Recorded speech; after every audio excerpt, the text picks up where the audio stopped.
Shalom jemaat Tuhan yang terkasih di dalam nama Tuhan Yesus Kristus. Pada saat ini marilah kita bersama-sama merenungkan kebenaran firman Tuhan dengan topik keluar dari perbudakan dosa. Dosa adalah pemberontakan terhadap Allah di mana manusia tidak lagi mau menundukkan diri terhadap kehendak Allah. Rasul Yohanes mengartikan dosa sebagai pemberontakan terhadap hukum Allah. Setelah dosa masuk ke dalam dunia, maka semua manusia telah berbuat dosa. Seperti yang tertuang di dalam kitab Roma, pasalnya yang kelima, ayatnya yang ke-12. Beginilah kebenaran firman Tuhan. Sebab itu, sama seperti dosa telah masuk ke dalam dunia oleh satu orang, dan oleh dosa itu juga maut, demikianlah maut itu telah menjalar kepada semua orang, karena semua orang telah berbuat dosa. Saudara, mengapa umat manusia harus keluar dari perbudakan dosa? Ada 4 hal penting yang boleh kita renungkan bersama-sama pada saat ini. Yang pertama ialah karena Kristus telah membawa umat manusia keluar dari perbudakan dosa dengan harga yang sangat mahal. Di dalam 1 Petrus pasalnya yang pertama ayatnya 18 sampai 19, firman Tuhan berkata, "Sebab kamu tahu bahwa kamu telah ditebus dari cara hidupmu yang sia-sia yang kamu warisi dari nenek moyangmu itu, bukan dengan barang yang fana, bukan pula dengan perak atau emas, melainkan dengan darah yang mahal, yaitu darah Kristus yang sama seperti darah anak domba yang tak bernoda dan tak bercacat." Jelas saudara, di ayat firman Tuhan yang sudah kita dengarkan pada hari ini, jelas sekali bahwa Kristus membawa umat manusia keluar dari perbudakan dosa dengan harga yang sangat mahal, melalui darahnya yang tercurah di atas kayu salib. Dan harganya tidak dapat digantikan oleh harta kekayaan yang manusia miliki pada saat ini. Untuk itu, Kristus mati di atas kayu salib supaya hidup umatnya tidak lagi diperbudak atau diperhamba oleh dosa. Selanjutnya poin yang kedua ialah karena dosa membuat hubungan Allah dan manusia terpisah. Di dalam Yesaya 59 ayatnya yang kedua, demikian firman Tuhan. Tetapi yang merupakan pemisah antara kamu dan Allahmu ialah segala kejahatanmu, dan yang membuat dia menyembunyikan diri terhadap kamu sehingga ia tidak mendengar ialah segala dosamu. Ayat ini mengingatkan kita bahwa dosa membuat manusia tidak lagi berkenan di hadapan Allah. Yang menjadi penghalang antara manusia dan Allah untuk berkomunikasi ialah dosa atau kejahatan yang manusia lakukan. Sama halnya di dalam kehidupan saudara, seperti penyakit kusta, yang dimana seseorang sangat menderita karena penyakit itu, sehingga ia dipisahkan dari golongan masyarakat. Kusta rohani atau kusta moral membuat kita diisolasi secara rohani sehingga kita pun terpisah dari Allah sekarang dan pada akhirnya akan mati. Oleh karena itu, kita harus menjauhi segala kejahatan yang dapat mendukakan hati Tuhan. Kita harus tetap hidup kudus dan bersih dari segala kejahatan yang membuat kita tidak bisa lagi mendengarkan suara Tuhan. Selanjutnya poin yang ketiga ialah karena dosa membuat umat manusia saling memusuhi dan membenci, iri hati bahkan menimbulkan pembunuhan. Di dalam Kejadian pasal 4 ayatnya yang ke-8, firman Tuhan berkata, "Kata Kain kepada Habel adiknya, marilah kita pergi ke padang. Ketika mereka ada di padang, tiba-tiba Kain memukul Habel, adiknya itu, lalu membunuh dia. Karena Kain melihat persembahan Habel diindahkan oleh Tuhan, sedangkan persembahannya tidak, maka timbullah rasa marah, iri hati di dalam hati Kain. Sehingga ia pun merencanakan suatu pembunuhan terhadap adiknya sendiri. Dan hal itu pun ia lakukan. Dari kejadian ini kita dapat melihat bahwa Kain dikontrol oleh hatinya sendiri. Sehingga dosa pun mendapatkan peluang untuk mengajak Kain melakukan hal-hal yang tidak berkenan di hadapan Allah, yaitu melakukan dosa pembunuhan.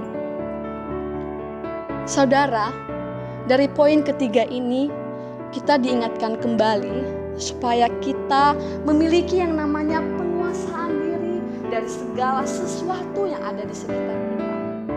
Mungkin saat ini kita mengalami keadaan-keadaan yang setiap harinya tidaklah sama, banyak sekali variasinya. Dan saudara, jika tidak ada yang namanya penguasaan diri, tidak ada yang namanya pengendalian diri yang dikuasai oleh Tuhan, maka dosa mudah mengalihkan kehidupan kita. Untuk itu, marilah kita terus melatih diri kita, dan biarlah hidup kita ini dipenuhi oleh kasih Kristus, sehingga segala sesuatu yang terjadi di sekitar kita, di sekeliling kita, tidak menggoda kita untuk melakukan yang namanya dosa. Dan poin yang terakhir saudara ialah dosa membawa manusia berujung pada kematian. Hal ini kita dapat melihat ketika kejadian Ananias dan Safira yang melakukan ketidakjujuran dan berbuat dusta terhadap Roh Kudus. Dan apa yang terjadi? Terjadilah malapetaka di antara suami istri ini yang berujung pada kematian. Dosa yang mereka rencanakan itu timbul dari hati, karena hati mereka dipenuhi oleh iblis. Dari contoh tersebut, kita dapat belajar bahwa kita harus menanamkan yang namanya sikap jujur di hadapan Allah. Saudara, apa yang tidak kelihatan di mata manusia akan kelihatan di mata Tuhan. Kita dapat melihat di dalam Amsalnya yang ke-15 ayatnya yang ketiga. Firman Tuhan berkata demikian, mata Tuhan ada di segala tempat, mengawasi orang jahat dan orang baik.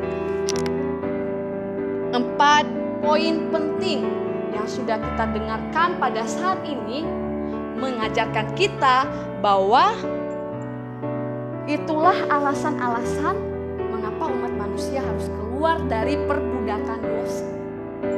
Kemudian saudaraku, adapun ciri-ciri orang yang sudah tidak lagi hidup di dalam perbudakan atau perhambaan dosa. Yang pertama ialah hidupnya akan dekat dengan Tuhan atau memiliki hubungan yang intim dengan Tuhan.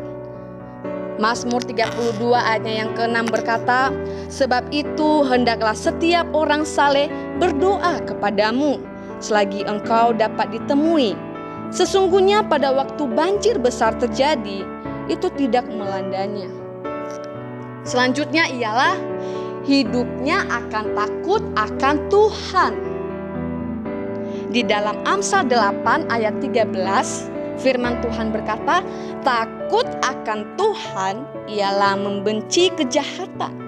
Aku benci kepada kesombongan, kecongkakan, tingkah laku yang jahat, dan mulut penuh tipu muslihat. Dan setelah hidup kita takut akan Tuhan, selanjutnya ialah kita akan hidup dalam kerendahan hati. Amsal pasal 22 ayatnya yang keempat, beginilah firman Tuhan, ganjaran kerendahan hati dan takut akan Tuhan adalah kekayaan kehormatan, dan kehidupan. Saudara, ketika hidup kita dekat dengan Tuhan, kita takut akan Tuhan, memiliki yang namanya kerendahan hati, dan selanjutnya dalam segala hal kita juga akan tetap terus mengucap syukur. 1 Tesalonika 5 ayatnya yang ke-18 berkata, mengucap syukurlah dalam segala hal, sebab itulah yang dikehendaki Allah di dalam Kristus bagi kamu. Jikalau kita sudah bisa mengucap syukur dalam segala hal, dalam segala kondisi yang terjadi di sekitar kita, maka hidup kita juga akan terus dipimpin oleh Roh Allah, yaitu Roh Kudus. Galatia 5 ayat 25 firman Tuhan, jikalau kita hidup oleh Roh, baiklah hidup kita juga dipimpin oleh Roh. Jelas sekali supaya hidup kita ini juga terus dipimpin oleh Roh Allah. Setelah kita dipimpin, maka buah-buah roh daripada Tuhan akan terpancarkan dalam kehidupan kita. Galatia 5 ayatnya yang ke-22 sampai 23. Tetapi buah roh ialah kasih, sukacita, damai sejahtera, kesabaran, kemurahan, kebaikan, kesetiaan, kelemah lembutan, penguasaan diri. Tidak ada hukum yang menentang hal itu. Dan poin yang selanjutnya ialah hasil dari buah-buah roh itu ialah penguasaan diri. Amsal 16 ayatnya yang ke-32, firman Tuhan, orang yang sabar melebihi seorang pahlawan. Orang yang menguasai dirinya melebihi orang yang merebut kota. Jadi saudara, untuk kita umat Tuhan bisa keluar dari perbudakan dosa atau perhambaan dosa, maka umat Tuhan harus menyelami karya penebusan Kristus di atas kayu salib. Karena kenapa? Karena karya penebusan Kristus di atas kayu salib itu mengharuskan umat manusia untuk bisa keluar dari perbudakan dosa. Saudara, Bapak Ibu yang terkasih di dalam nama Tuhan Yesus Kristus, dari firman Tuhan yang sudah kita renungkan pada hari ini, masihkah kita mau hidup dari perhambaan dosa? Masihkah kita mau terus hidup di dalam kejahatan yang membuat hati Tuhan itu berduka? Atau maukah kita keluar menjadi orang-orang yang berkemenangan di dalam Tuhan, sehingga hidup kita lagi tidak dibelenggu, tidak diperbudak, atau tidak diperhamba oleh dosa yang dibawa oleh si iblis? Dan saya yakin dan percaya bahwa hari ini, saat ini, saya dan saudara yang mendengarkan kebenaran firman Tuhan memiliki komitmen atau mengambil sebuah komitmen bahwa saya akan memilih hidup berkemenangan di dalam Tuhan, memilih untuk keluar dari perbudakan dosa itu sendiri.